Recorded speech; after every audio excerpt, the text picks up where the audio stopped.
पाकिस्तान से आया असलहा, अमेरिका से मंगवाए कारतूस, संभल का वो मौलाना कौन जिसके विदेश से जुड़े थे तार। फोरेंसिक टीम को नाले से मिले ऐसे ऐसे सबूत, हिल गए एसपी के बिश्नोई, संभल के सहारे दिल्ली तक की थी तैयारी। भयंकर खुलासा सुन गुस्से में योगी, डोभाल भेजेंगे अपना दूध, एनआईए की होगी एंट्री, दिमाग हिला देने वाला सच आया सामने। संभल के बहाने समूचे हिंदुस्तान को दहलाने की साजिश कैसे रची जा रही थी, इसका खुलासा 10 दिन बाद वहां पहुंची फोरेंसिक टीम ने किया है। आप तस्वीरों में देख सकते हैं कैसे नालियों की सफाई कर सबूत जुटाने की कोशिश की जा रही है। नालियों के किनारे जो खोखे पड़े हुए मिलते हैं, उस पर लगा टैग न सिर्फ संभल के एसपी को बल्कि बड़े बड़े अधिकारियों को हिलाकर रख देता है। लोग ये नहीं समझ पाते कि वो मौलाना कौन है जिसने पाकिस्तान से असलहा मंगवाया, अमेरिका से कारतूस मंगवाए और संभल को सुलगा डाला।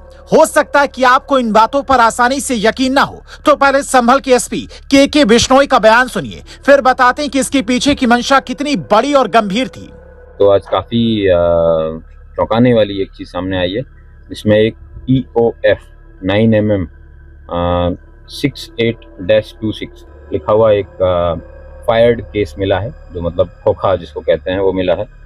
एक FN स्टार बना हुआ एक फायर्ड नहीं कहेंगे, उसको मिस फायर कहेंगे, क्योंकि उसके ऊपर स्ट्राइकर का निशान है, लेकिन शायद लगता है कॉक करते समय उसने निकाला है और वो फायर नहीं हुआ है, तो दूसरा राउंड फायर करने के लिए शायद उसको यूज़ किया गया हो उसके द्वारा, जो भी व्यक्ति जिसने भी इसको यूज़ किया है। एक 12 बोर का डायमीटर का ये एक लाल रंग का, जिसके पेंदे पे लिखा है Winchester made in USA number 12 super, और बाकी जो पठनीय है इस तरीके की चीज़ है। एक और है जिसके पेंदे पे लिखा है स्पेशल 12 के, जो कि आगे का भी इसमें स्पष्ट है। एक पे KF 32SWL करके इस तरीके के, तो इस तरीके के कुल 6 फायर्ड केस या फिर मिस फायर वाले कार्ट्रिजेज आज इनको फॉरेंसिक टीम में चेकिंग के दौरान HHMD के साथ में मिले हैं। पहले कुछ तथ्य सामने आए हैं, जो POF पाकिस्तान ऑर्डिनेंस फैक्ट्री के जो असले हैं वो बिल्कुल दर्शाता है कि ये बहुत ही सीरियस मैटर है। एसपी साहब जो कहते हैं उससे साफ अंदाजा हो जाता है कि अब इस केस में NIA की एंट्री भी हो सकती है। वो पत्थरबाजों के आका अगर विदेश में छिपे हैं या फिर देश के किसी और हिस्से में हैं, तो उन तक जल्द ही पुलिस की टीम पहुंच सकती है। लेकिन पाकिस्तानी ऑर्डिनेंस फैक्ट्री में बना कारतूस हिंदुस्तान में किस मकसद से लाया गया, इसे समझने के लिए आप बीजेपी प्रवक्ता राकेश त्रिपाठी का गृह युद्ध वाला बयान सुनिए।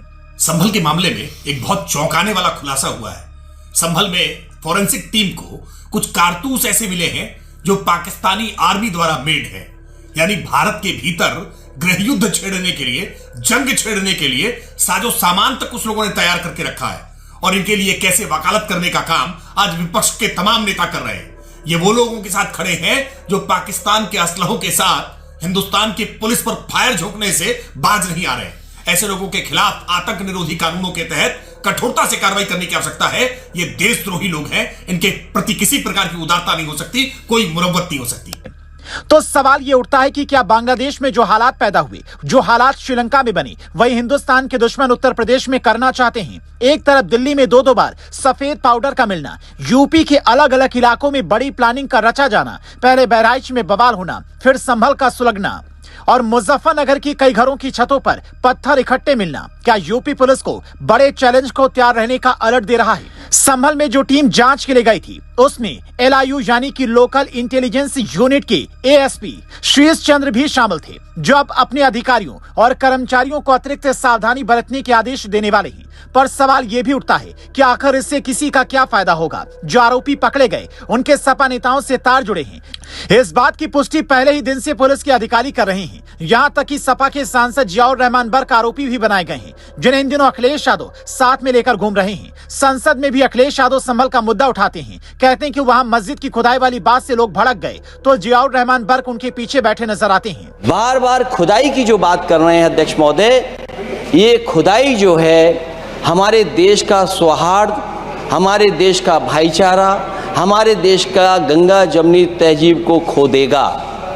तो क्या ये मान लिया जाए कि यूपी से योगी को हटाने के लिए और केंद्र से मोदी को हटाने के लिए इतनी बड़ी प्लानिंग रची जा रही है, या फिर ये मान लिया जाए कि हिंदुस्तान में ही हिंदुस्तान के दुश्मन छिपे बैठे हैं जिनकी मंशा कुछ और है। पहले जम्मू कश्मीर में इस तरीके की पाकिस्तान से जुड़ी चीजें मिलती थी, यूपी के कई इलाकों से भी विदेशी आकाओं के हमदर्द पकड़े जाते रहे, पर उन तक ये चीजें पहुंचाता कौन है? वो डिलीवरी वाला मौलाना कौन है जो पाकिस्तान से ऐसी चीजें मंगवाकर हिंदुस्तान में बड़ी साजिश रचता है? ये बड़ा सवाल पुलिस के सामने है, जिस पर समय रहते लगाम नहीं लगा तो खतरा गंभीर हो सकता है। एसपी के बिश्नोई खुद कहते हैं मामला सीरियस है और इसकी जांच भी उतनी ही सीरियस तरीके से हम कर रहे हैं।